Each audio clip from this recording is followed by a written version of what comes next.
Bismillahirrahmanirrahim. Assalamualaikum warahmatullahi wabarakatuh. Alhamdulillahirabbil alamin wassalatu wassalamu ala Rasulillah wa ala alihi wa ashabihi wa man tabi'ahum bi ihsanin ila yaumiddin. Amma ba'd. Akhwati fillah hafizakunallah haitsu ma kuntunna. Kita lanjut pelajaran kita dalam pelajaran fikih. Pada hari ini kita akan membahas tentang nafaqah, kewajiban menafkahi. Kata muallif, qala al-muallif hadha al-kitab atau hadha al-matan faslun wa nafaqatul amudaini min al-ahli wajibatun lil walidaini wal mauludin fa ammal walidun fatajibu nafaqatuhum bi syartain al-faqru waz zamanah awil faqru wal junun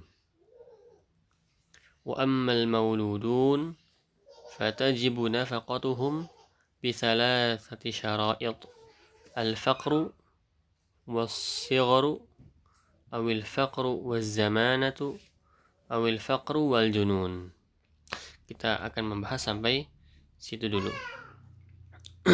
Kita sekarang wa nafaqatul amudaini minal ahli wajibatun lil walidain. Menafkahi keluarga itu wajib. Yang pertama bagi lil walidain, untuk kedua orang tua. Wal mauludin, dan juga kepada anak-anak juga wajib menafkahi keluarga. Fa ammal walidun, adapun bagi orang tua, fatajibu nafaqatuhum bi syartain, maka wajib menafkahi mereka dengan dua syarat. Apa syaratnya? Syarat yang pertama adalah al-faqru waz zamanah, karena orang tuanya fakir atau az-zamanah sudah tua, atau al-faqru wal junun, atau orang tuanya fakir dan gila, atau sudah tidak bisa menggunakan otaknya lagi. Wa ammal mauludun, adapun untuk anak-anak, fatajibu nafaqatuhum bisyurut, maka wajib menafkahi mereka dengan syarat-syarat. Ada 3 syarat. Yang pertama al-faqru was-sighar, karena dia fakir dan masih kecil. Wal faqru waz zamanah, karena dia fakir dan juga dia sudah tua atau tidak bisa melakukan apapun. Ya. Yang ketiga wal faqru wal junun, karena dia fakir dan juga dia gila atau hilang akalnya. Akhwati fillah hafizakunallah. Nafaqah itu artinya adalah mengeluarkan harta kita, memberikan harta kita kepada orang lain. Infak, ya, dari infak, mengeluarkan, ikhraj. Nah, kewajiban infak ini terjadi karena 3 sebab. Jadi kita wajib infak itu karena ada 3 sebab ini. Yang pertama adalah al-qarabah, ada jalinan kerabat di antara orang. Kemudian yang kedua wal milk, kepemilikan, maksudnya budak. Maksudnya budak dan tuan. Tuan wajib menafkahi budak. Jadi yang pertama al-qarabatu, wathani al-milku. Yang ketiga az-zawjiyah. Yang ketiga adalah karena pernikahan. Ya. Karena pernikahan itu adalah 3 sebab yang mewajibkan kita menafkahi. Nah, untuk sebab al-milku wazzaujiyah, sebab kepemilikan dan juga pernikahan antara dua pasang suami istri, maka al-milk, kepemilikan, bagi tuannya wajib untuk menafkahi budaknya. Wajib untuk menafkahi budaknya. Dan tidak sebaliknya. Maksudnya budak tidak wajib untuk menafkahi tuannya. Yang wajib adalah tuannya menafkahi budaknya. Dan az-zaujiyah, yang karena pasangan ini, maka suami itu wajib menafkahi istrinya. Suami wajib untuk menafkahi istrinya. Adapun istri tidak wajib untuk menafkahi suaminya. Nah, tinggal satu sebab, yaitu al-qarabah, kerabat, ada jalinan kerabat. Maka kalau jalin kerabat, anak atau orang tua wajib untuk menafkahi anaknya. Dan anaknya pun wajib untuk menafkahi orang tuanya. Jadi di al-qarabah itu dua sisi wajib, dari sisi anak dan juga dari sisi orang tua. Dua-duanya wajib untuk menafkahinya. Yang kita bahas ini adalah yang al-qarabah, itu di antara orang tua dan anak. Ya, walaupun orang tua atau anak ini ya muslim ataupun kafir, laki-laki atau perempuan, semuanya diwajibkan karena statusnya sebagai orang tua atau anak yang mempunyai kerabat. Nah, dalil. Nah, sekarang kita masuk dalil yang menunjukkan wajibnya infak, memberi nafkah kepada kedua orang tua adalah surah Luqman ayat ke-15. Allah Subhanahu wa taala berfirman, "Wa shahibahuma fid dunya ma'rufa." Dan bertemanlah dan dampinglah mereka berdua, yaitu orang tua, fid dunya, ketika di dunia, dengan ma'ruf, dengan baik. Jadi walaupun orang tua kita kasar dengan kita, ya, walaupun orang tua kita kasar dengan kita, tidak suka dengan kita, tidak sependapat dengan kita, tidak semanhaj dengan kita, bahkan tidak seagama dengan kita, ya. Tapi Allah Subhanahu wa taala menyuruh kita untuk mendekati orang tua kita dengan baik, menggauli kedua orang tua kita dengan baik, ya.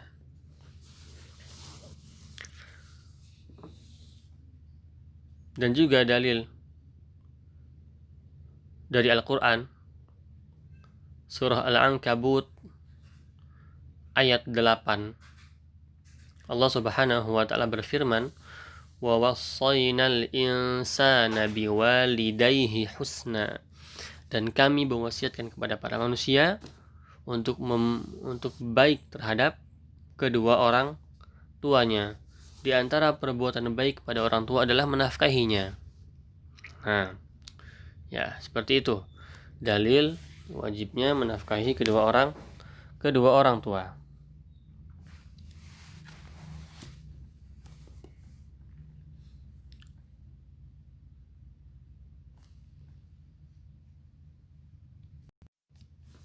Kemudian akhwati fillah,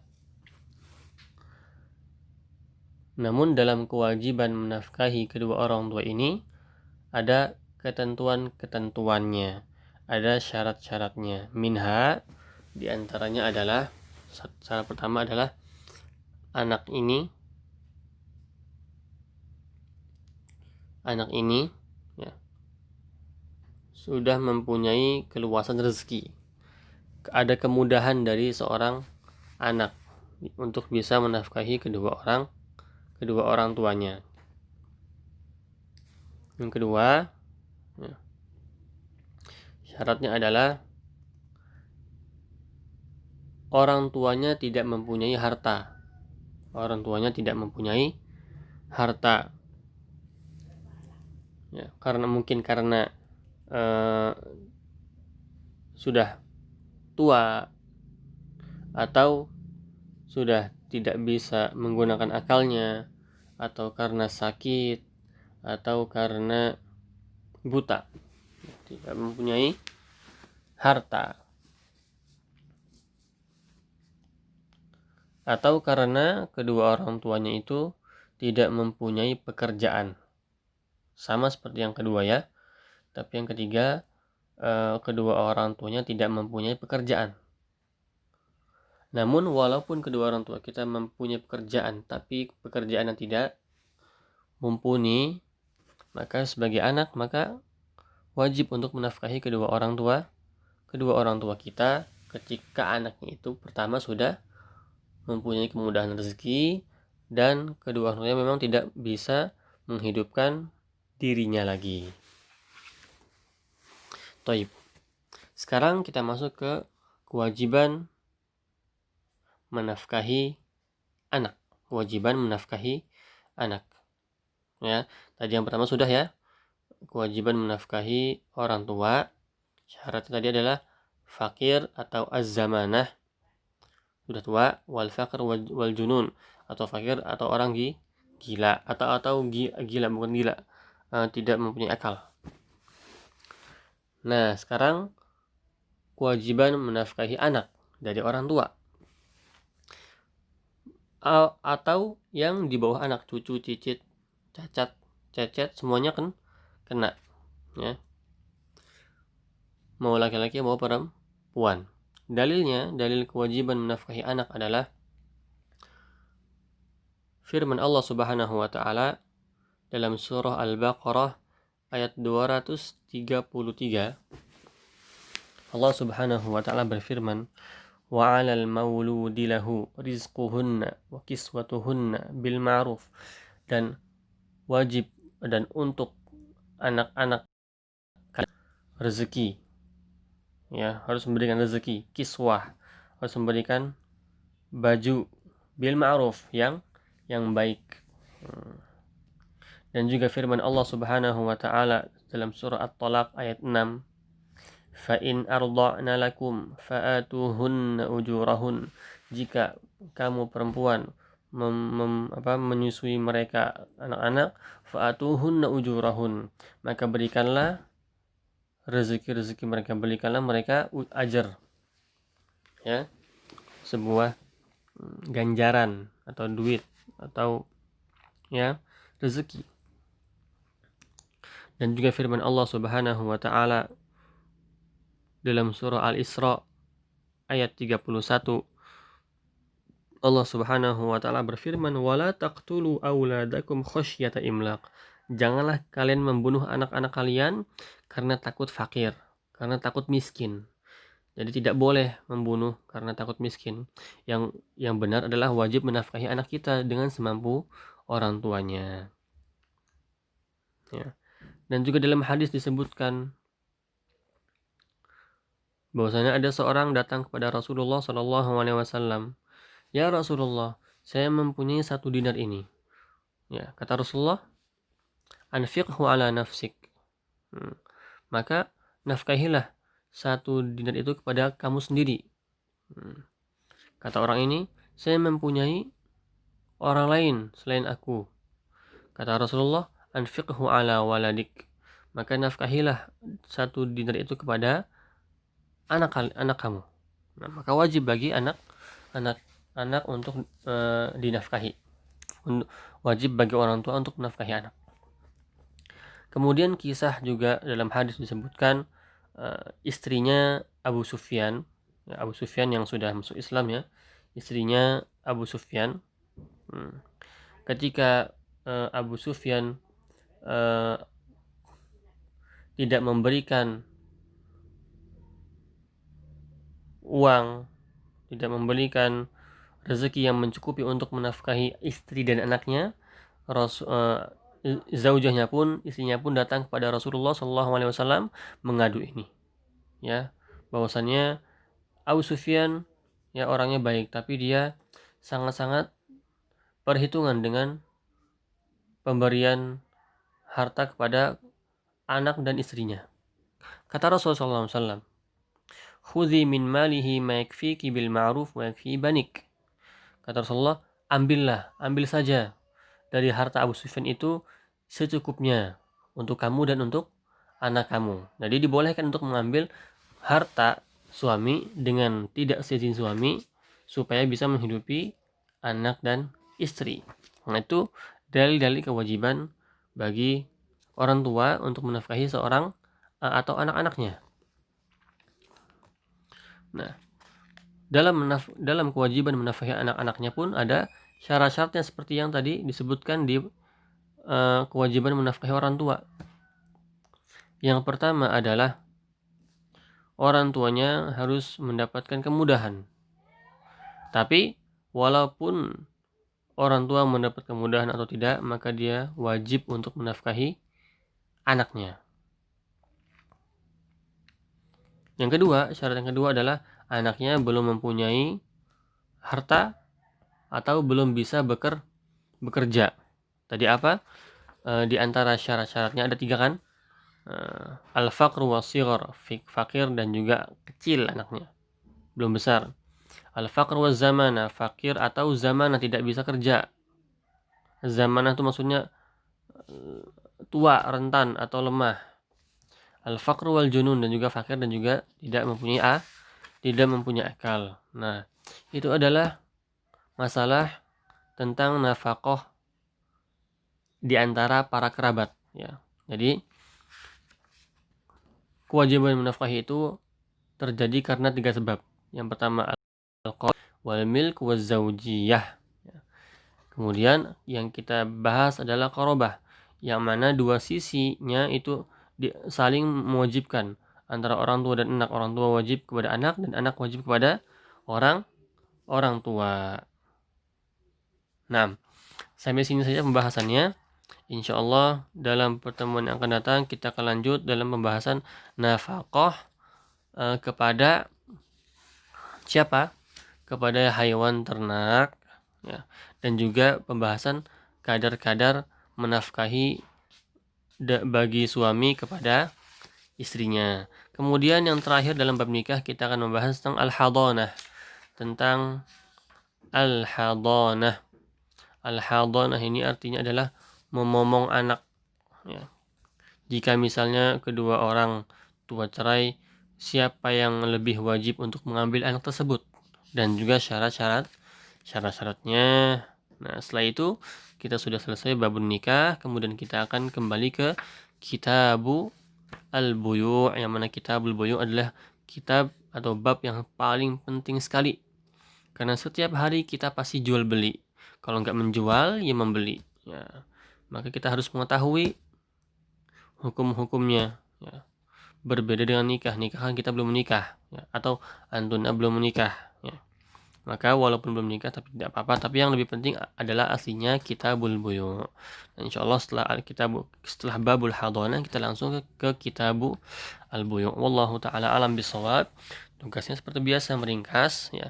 Semoga dengan ringkasan itu antuna bisa memurojaah, bukan hanya meringkas saja tapi memurojaah dengan adanya tulisan-tulisan yang rapih. Insyaallah ilmunya pun nanti akan rapih, tidak acak-acakan. Ya, jangan sampai ringkasan itu ada di buku ini dan buku itu. Harus ada di satu buku. Dan itu buku menjadi pegangan mungkin nanti ketika mengajar. Mungkin nanti ketika ada suatu permasalahan.